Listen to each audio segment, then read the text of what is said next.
Bab solat berjemaah. Hadis ke 67. An Jabir. An Jabir bin Abdullah radhiyallahu anhuma. Anna Rasulullah sallallahu alaihi wasallam qala.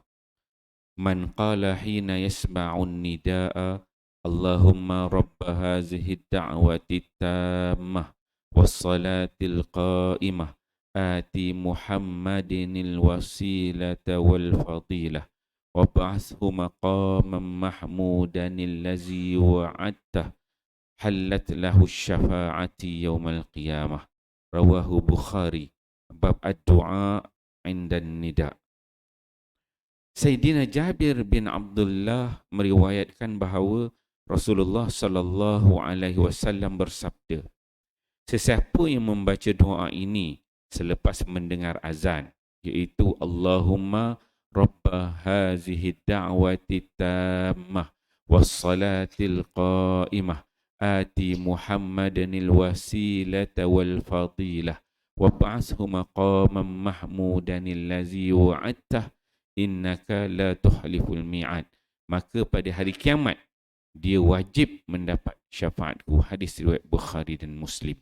Terjemahan doa. Ya Allah, Tuhan yang mensyariatkan seruan dakwah yang sempurna ini, iaitu azan dan salat yang akan didirikan selepas azan, kurniakanlah kepada Nabi Muhammad sallallahu alaihi wasallam wasilah dan kelebihan, dan tempatkanlah baginda di maqam mahmud, tempat yang terpuji yang telah engkau janjikan. Sesungguhnya engkau tidak memungkiri janji. Alhamdulillah tuan-tuan mulia, pagi ini kita membaca satu hadis Nabi sallallahu alaihi wasallam di bawah tajuk solat berjemaah. Hadis yang diriwayatkan oleh Jabir bin Abdullah. Jabir bin Abdullah ni sahabat Nabi sallallahu alaihi wasallam. Dah beberapa kali kita jumpa nama dia. Jabir ni dia masuk Islam bersama dengan ayah dia Abdullah bin Amru ketika mana dia menghadiri perjanjian Aqabah yang kedua.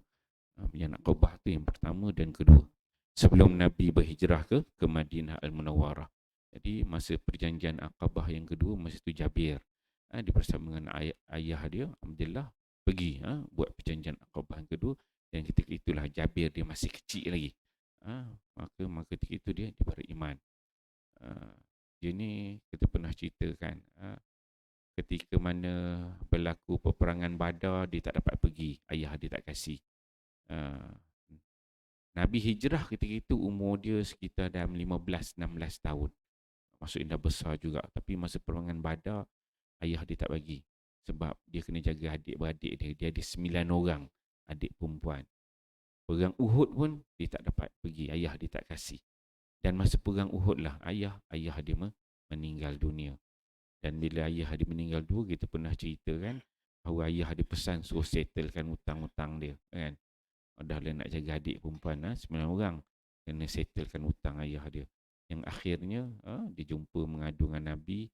Kemudian Nabi SAW datang. Dia kata tak ada kata yang ada pohon kurma, ada kurma sikit. Dan dengan mukjizat Nabi SAW, dia dapat bayar semua hutang tu. Bila dikeluarkan, Nabi keluarkan banyak aja di kurma, walaupun sikit boleh bayar semua hutang dia. Tu Jabir bin Abdullah. Dia meninggal 78 Hijrah.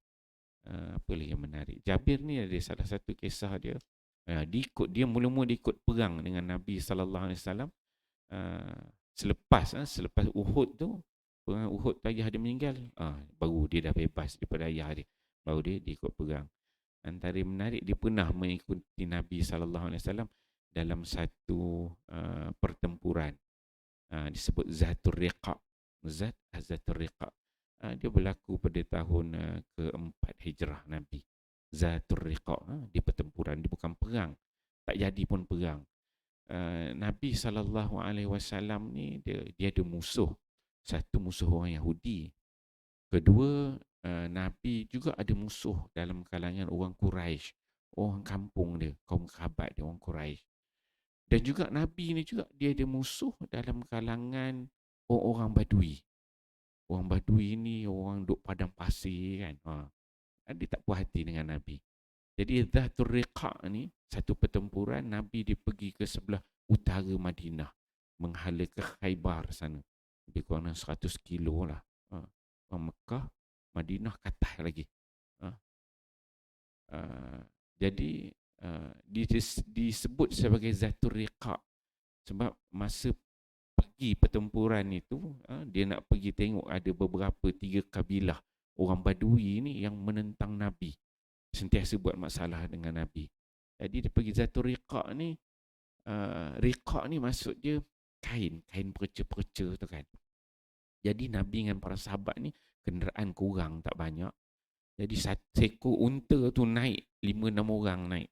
Itu 5-6 orang naik. Kemudian dia sahabat pada ketika itu kena bergile-gile sebab unta sikit, orang ramai. Jadi bergile-gile naik, 6 orang naik, seekor unta 6 orang naik. Parak unta kata. Jadi mana yang berjalan tukar-tukar. Jadi disebabkan para sahabat ni banyak berjalan, menyebabkan kaki mereka pecah-pecah. Kaki pecah-pecah, kuku pecah, kuku tertanggal. Jadi para sahabat ni dia ambil kain dia. Kain daripada pakaian itu dia ambil, dia buat balut-balut kaki. Jadi dia namakan tu Dhatul Riqa'. Dia pertempuran dengan Dhatul Riqa'. Kain yang Riqa' tu kain. Kain yang dibalut-balut kat kaki yang pecah-pecah tu. Sebab nak pergi pertempuran ni, kuku tanggal tu dia disebut sebagai Dhatul Riqa'. Tak jadi pun perang, tak jadi pertempuran sebab puak-puak orang Badui, beberapa kabilah ketika itu dia takut Allah Ta'ala campak ketakutan pada hati mereka, tak jadi perang. Jadi ketika jalan on the way balik ni, Jabir bin Abdullah ni dia naik unta dia lah. Unta dia ni Allah ajus, dah tua sangat dah.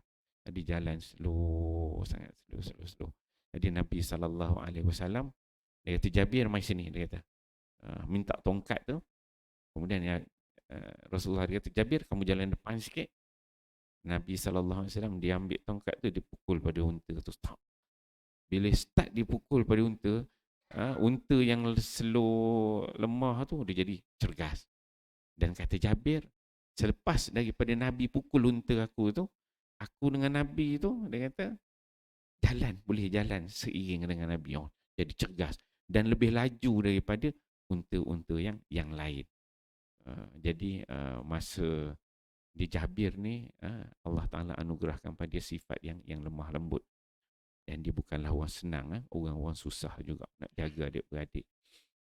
Dan ni dia disebutkan dalam riwayat mengatakan bahawa Jabir ni dia terpaksa, bukan terpaksa lah, dia berkahwin dengan janda, dia tak kahwin dengan anak dara. Dia pilih pertama dia kahwin dengan janda. Sebab antaranya dia nak jaga banyak adik-adik perempuan dia. Jadi dia perlukan orang yang boleh handle jugalah adik-beradik dia. Dia cari janda. Janda ni mungkin experience lebih kan. Lebih janda, tak ada orang perempuan ni, tak apa. Jadi on the way balik tu dia duk sembang. Nabi SAW dia kesian kat Jabir ni, orang susah juga. Jadi Nabi dia offer. Jabir dia kata, aku nak belilah unta kamu ni, dia kata. Kemudian Jabir dia kata, tak nak lah, aku tak nak jual. Dia kata, kalau kau nak Rasulullah ambil aja. Tak boleh gitu. Kata Nabi dia kata dia nak bayar juga. Kemudian kalau Nabi nak bayar juga, kata Jabir, boleh lah. Dia kata, berapa nak? Dia main duduk unta sebelah-sebelah duduk sembang, nak balik ke Madinah. Nabi dia kata 1 dirham. Kata 1 dirham. Kemudian Jabir kata, 1 dirham rugi, kata tak boleh. Okey, 2 dirham, tak boleh juga, kata. 3 dirham, tak juga. 4 dirham, tak. Sampai kata Jabir, dia kata, aku kira-kira dah sampai 1 kantung. Tak tahulah zaman tu kantung punya cerita Piramli kan. Wang emas. Dia kalau wang ni dia ada nama dia dinar, dia ada dirham. Kalau dinar tu wang emas. Dirham ni wang perak. Dirham ni kalau ikut perkiraan dia, dia 3 gram lah. 3 gram. Kalau dinar tu wang emas 4.25 gram. Itu perkiraan standard yang diletakkan oleh Khalifah Umar Al-Khattab. Jadi dia kata dah 1 kantung lah. Dah dapat satu kantung, dia kata, aku kira banyak ni. Dia kata, okey Rasulullah, cukuplah. Dia kata. Jadi kalau satu kantung tu, kalau sekarang ni satu dirham, korang dalam 3 gram, RM30. Jadi kalau sekilo tu, dekat 10,000 lah duit kita kan. Itu pun satu kilo. Jadi, dia pun balik. Bila sampai dekat Madinah, dia pun ceritalah balik, jumpa isteri dia balik. Isteri dia pun dengar, okey, bagus, kita jual, boleh dapat duit. Kemudian hantar Nabi ambil unta tu, pergi ke rumah Nabi SAW nak ambil duit tu. Nabi pun bagi duit satu kantung, dan Nabi bagi lebih lagi. Jadi Jabir dia seronok sangat. Bila dia dapat duit tu nak balik, Nabi dia panggil dia. Dia kata, sebenarnya aku nak bagi hadiah pada engkau. Apa hadiah dia? Dia bagi balik unta tu pada Jabir. Jabir, Masya Allah kan. Itu sifat sifat lemah lembut Nabi SAW. Dia bantu. Bukan setakat bagi duit, tapi cara Nabi nak bagi duit tu tak bagi direct. Skill yang Nabi guna tu tak adalah terasa sangat. Kalau orang susah ni bagi kan. Kadang-kadang kita boleh ambil lah spirit sebagaimana yang Nabi buat tu. Macam tu skill. Jadi kalau orang rasa susah, tak adalah berasa macam itu. Orang bagi sangat kan. So skill Nabi tu. Nak beli, kemudian bagi duit, kemudian hadiahkan dia balik kan. Kita boleh ambil lah pengajaran apa tu. Banyaklah yang menarik kisah-kisah para sahabat. Okey, dalam hadis ini disebutkan Nabi SAW mengatakan, man qala, sesiapa yang menyebutkan apabila dia mendengar an-nida, mendengar azan, selepas azan dia membaca doa, Allahumma rabba hazihi da'wah at-tamah was-salatil qa'imah. So doa ni kita dah biasa dengarlah, doa lepas azan. Yang penting dekat ujung ayat tu kata Nabi, halat lahu syafa'ati yaumal qiyamah. Jadi lepas azan jangan lupa kita baca doa ini. Nabi kata halat lahu syafa'ati yaumal qiyamah. Layak, halal bagi dia syafaat aku pada hari kiamat. Selepas dia azan. Kalau Imam Nawawi dia kata lepas iqamat pun kita baca doa ni juga. Itu pendapat Imam Nawawi. Jadi benda yang baik macam ni. Bila kita baca hadis begini kita ingat, kalau kita tak amal, cuba-cuba kita amal. InsyaAllah moga kita semua nanti InsyaAllah dapat sama-sama syafaat Nabi sallallahu alaihi wasallam. Nanti InsyaAllah wallahu a'lam. Subhanakallah.